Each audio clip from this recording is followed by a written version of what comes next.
Akhir-akhir ini telah beredar video jual beli alat pemadam kebakaran di kantor Damkar Kabupaten Tulungagung. Keberadaan alat pemadam kebakaran ringan, APAR, kini menjadi sorotan di Kabupaten Tulungagung. Pasalnya, muncul dugaan praktik tidak transparan dalam penjualan APAR yang dilakukan oleh oknum di internal Dinas Pemadam Kebakaran, Damkar, setempat.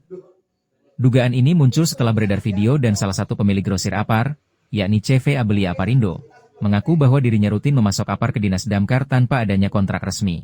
Yang mencengangkan lagi, dia mengaku bahwa dalam setiap transaksi penjualan, dirinya memberikan fee atau bonus kepada pegawai Damkar yang melakukan pemesanan, dengan kisaran 10 hingga 20% dari nilai jual per unit.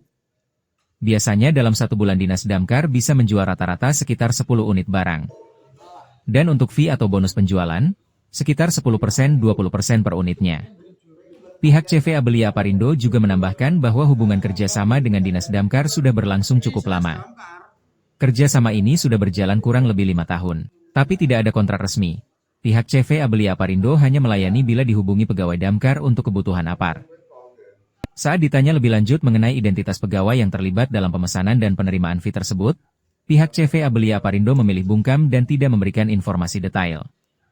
Ia hanya menyebut bahwa yang menghubungi biasanya adalah petugas yang sedang piket saat itu. Kondisi ini menimbulkan pertanyaan mengenai prosedur dan legalitas transaksi jual beli APAR di lingkungan Dinas Damkar Tulungagung.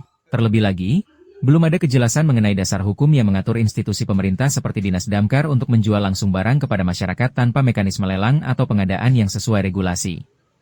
Saat dikonfirmasi, Kepala Dinas Damkar Tulungagung, Hartono, belum memberikan tanggapan. Pesan yang dikirimkan melalui aplikasi WhatsApp hingga kini belum dibalas, padahal pertanyaan yang dilayangkan menyangkut dasar hukum, prosedur kerjasama, dan transparansi internal. Sementara itu, salah seorang warga berinisial H mengaku pernah membeli APAR dari Dinas Damkar pada Februari 2025.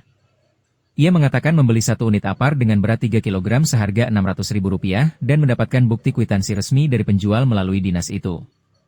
Munculnya dugaan adanya praktik fee ini telah memicu sorotan dari berbagai pihak, termasuk pegiat anti korupsi dan pemerhati kebijakan publik di Tulungagung. Mereka menilai perlu ada audit menyeluruh dan pemeriksaan internal terhadap praktik-praktik seperti ini, mengingat instansi pemerintah seharusnya menjunjung transparansi dan tidak berorientasi pada keuntungan pribadi.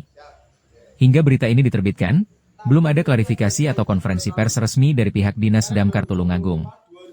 Masyarakat kini menanti sikap tegas dari pimpinan daerah, termasuk inspektorat dan aparat penegak hukum, untuk menyelidiki lebih lanjut dugaan penyimpangan ini.